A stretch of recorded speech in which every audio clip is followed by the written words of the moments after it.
Hey folks, I'm here with Team Torpedo Angler Russell Johnson.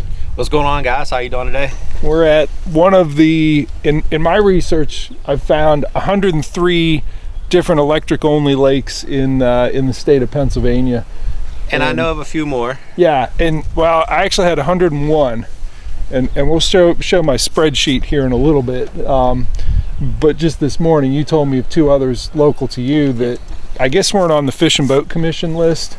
Yeah, some of them are public lakes, but they may not be on the Fish and Boat Commission list. So the lake we're at now currently, the ramp is run by the Fish and Boat Commission. So they generally do the biologist reports, they do the shocking, the trapping, and everything like that, just to see the fishery itself, and then that also helps us with our stockings. So this lake, its last biologist report was back in 2007, so they're actually due. They may have done one last year that hasn't posted yet this year, but this allows us to see what different forages are, and for me, it helps me as a fisherman. So if I see shad in a lake, I understand different baits and concepts like that. If I'm going to a new lake, you can look at these biologist reports, and a lot of them are electric only, so they're not going to have the heavy pressure of a big lake.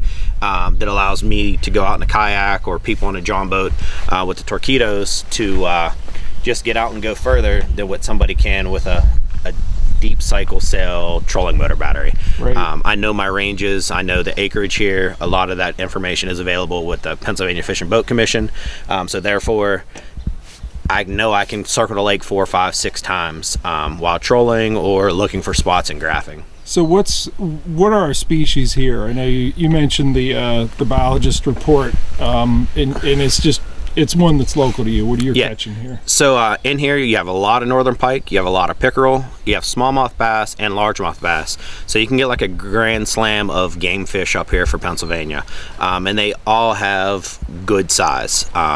They've all been on the report for biggest fish in Pennsylvania when it comes to different species. This lake holds very, very good fish. Nice. So you have your Jackson big rig, and I'm gonna be in this boat. This is the one I've been working on. Russell, I'm gonna hand the camera to you, and you can okay, help me do a little walkthrough. All right, let's walk through Jeff's top tracker topper 14 here. So this is the Torpedo Travel 1103. I still have unfortunately the PVC pipe steering here. I do have the remote throttle up at the front.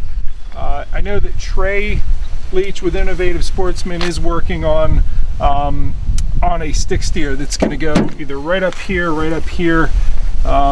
It's basically going to be something that in place of this, it's actually going to fit in right here, and be able to with a push rod move this side to side. So we're about a week out from having that to show at least the prototype of it. Trey helped me do a lot of the custom flooring. He actually put aluminum flooring in with me last week. We have foam underneath it. It's actually that same kind of foam that they use for structural integrity in kayaks. It's that gray, really dense stuff. So gives me a lot of support, and the floor is raised up about that much there. In the back, it's a little bit less so. There's just the about a 1-inch the foam insulation. You can see a little bit of it peeking out there in the corner, but yeah, we put the marine mat on there, Yak Attack stuff all over it, lock and load bases, camera mounts, the roto grip for the parking pole that goes in. How I use that is actually, when we get in some of this real weedy stuff, I'll drop it down in the Zuka tube there. I do have a stand-up paddleboard paddle, which I use a lot. I do have the Humminbird Helix 10. I finally got on there, and I've got a battery box. I got a Dakota Lithium 23 amp hour in this battery box. We'll show that a little bit later. Plenty of power for the Helix 10 with the transducer on the back. The Millennium Marine seat with a swivel. I don't know, we've just been picking away at this a little bit at a time, and we will have a full boat build of this step by step, showing each of, each step of the construction of this particular boat that we've built specifically for electric only waters. So well, and the crazy thing about this boat is, as the way I'm getting ready to take my boat or my kayak and back into the water with a trailer, Jeff is still using a kayak cart, which is going to allow him to get some of these lakes that we were talking about earlier that don't have Pennsylvania Fish and Boat Commission ramps, but a walk down a path or a launch from a remote spot. Yeah, I wanted to keep it lightweight enough that I could still wheel it in places, and I didn't have to always have a trailer. I could fit it in my 8-foot bed.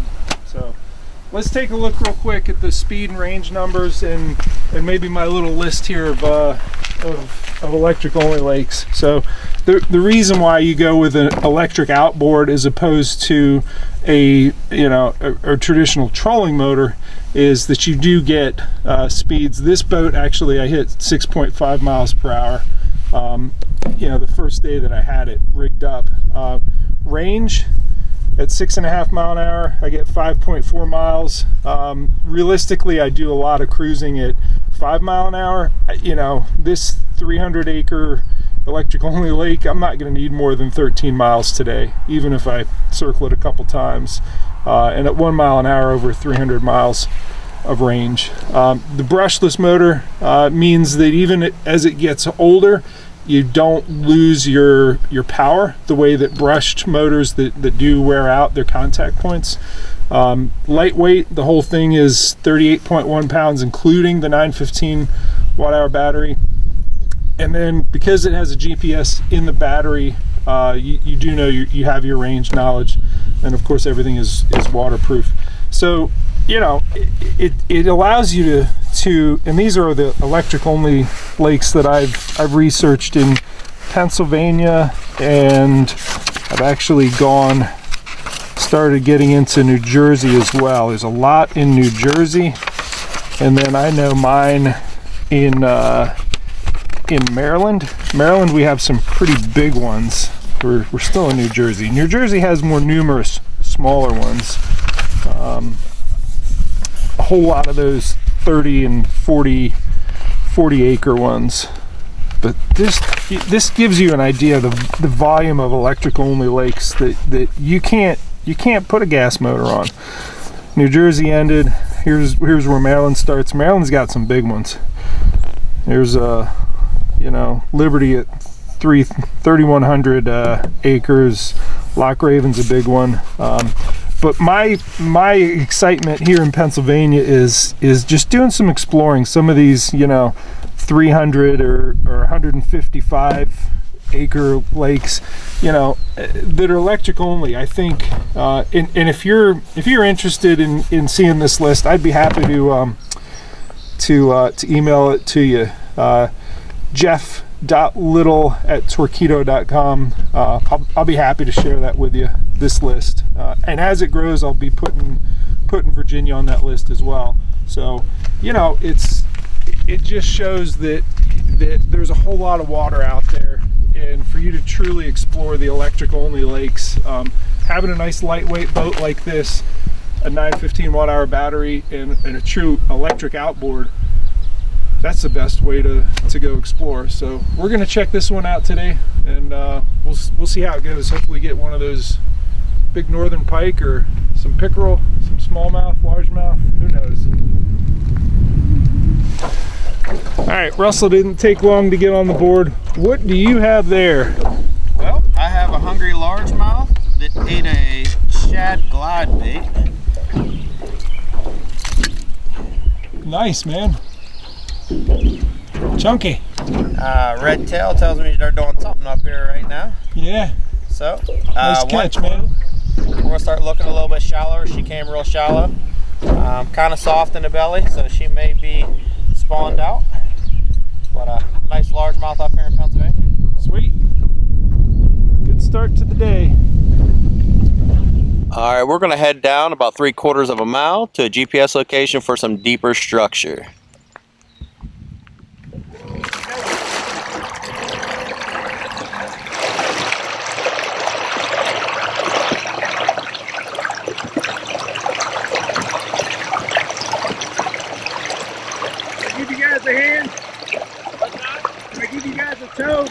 2 seconds.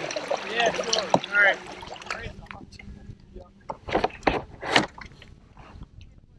Jeff, I got my NRS strap, 12 footer.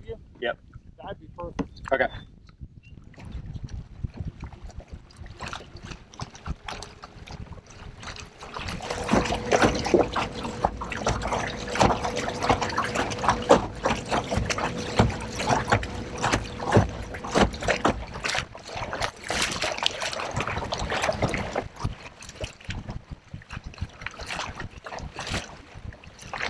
Want a bow push? Want a bow push? Okay.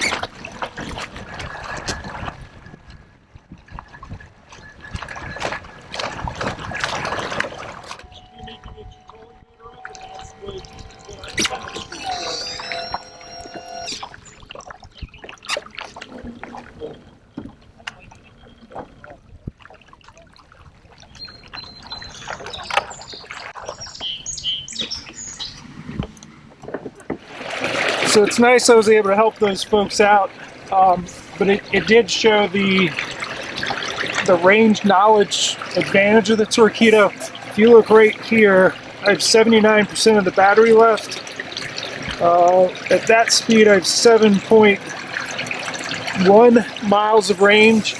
You know, with the trolling motor, you don't really get that level of specificity, and that's really what those folks ran into. They ran out of power before they got back, and they're using their paddles, each of them. And you know, the one lady in there actually said, "We've been paddling for quite a while." You know, they were within a line of sight of the ramp, but we're just exhausted. And I've done that. You know, I've been in that situation before using a trolling motor, and I've seen it again and again. So the way that the range knowledge works, you have a GPS unit in the battery.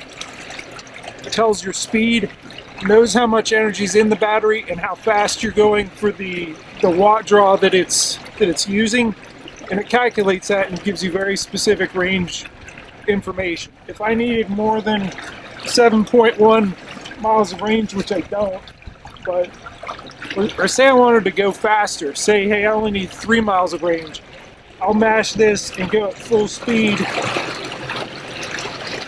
And you can see right here, I'm sort of towing Russell here, but I have 2.5 miles of range, right? And we're going at 4.7 mile per hour, 2 boats together. If I need that to be 3 miles of range, I just back off on the throttle and it grows up over 3. I'm gonna speed up a little bit more. I can drop it right on whatever speed I really need, whatever range I need. You know, you can be very specific with that because of the GPS. All right, so I'm looking, I think that's what we're looking for. I got my side imaging on. And it looks like Russell's looking for the same thing. You slowing up? You think that we're close? Okay.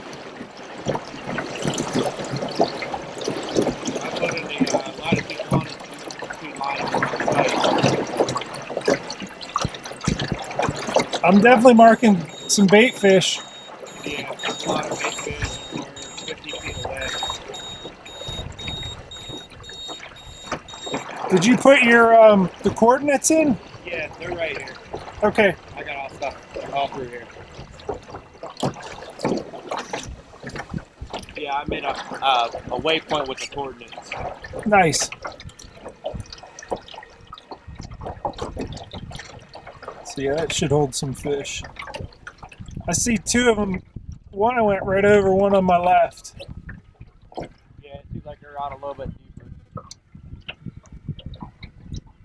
They must have put these in when they had it drained down because it said like 11 to 14 feet. Yeah. All right, it has been raining pretty significantly for a little while here. I'm soaked through. We're slowly heading back up to the launch just to get some dry clothes on. I got another actual rain jacket that I want to put on. This has just been a windbreaker that's soaked through, so being able to zip up there pretty quickly it's a nice thing.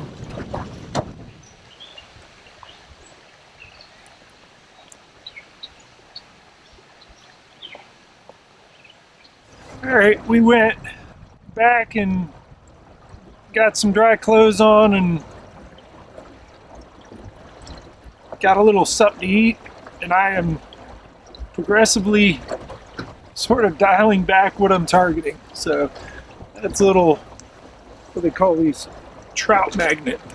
So I'm gonna put that under bobber, see what I get into. So Russell's back there.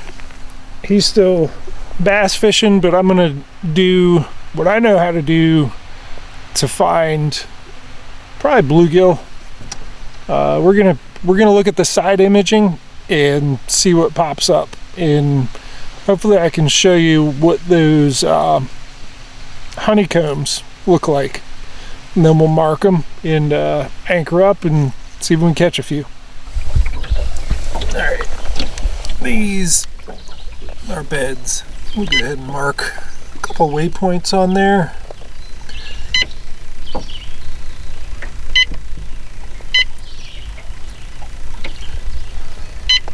And we'll use those to come back to, and we can see those marks. So we'll go back and fish that spot.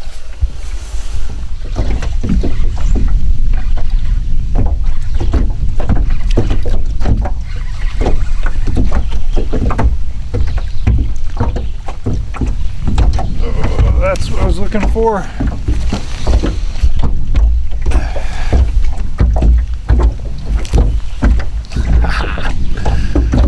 Pretty. Big one. That's the power of a good side imaging unit. I may not have seen that. Just scooting along the shoreline, but clear as day, you got the honeycomb on there. So put it back in, catch a few more.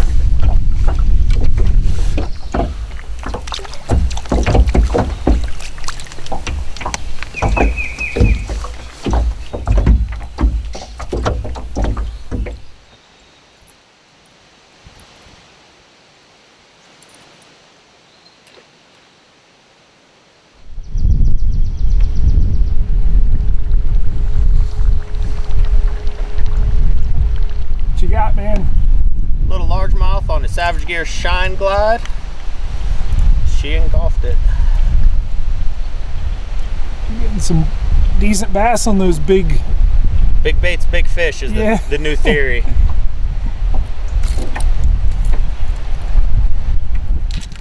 Pennsylvania largemouth in a mountain reservoir.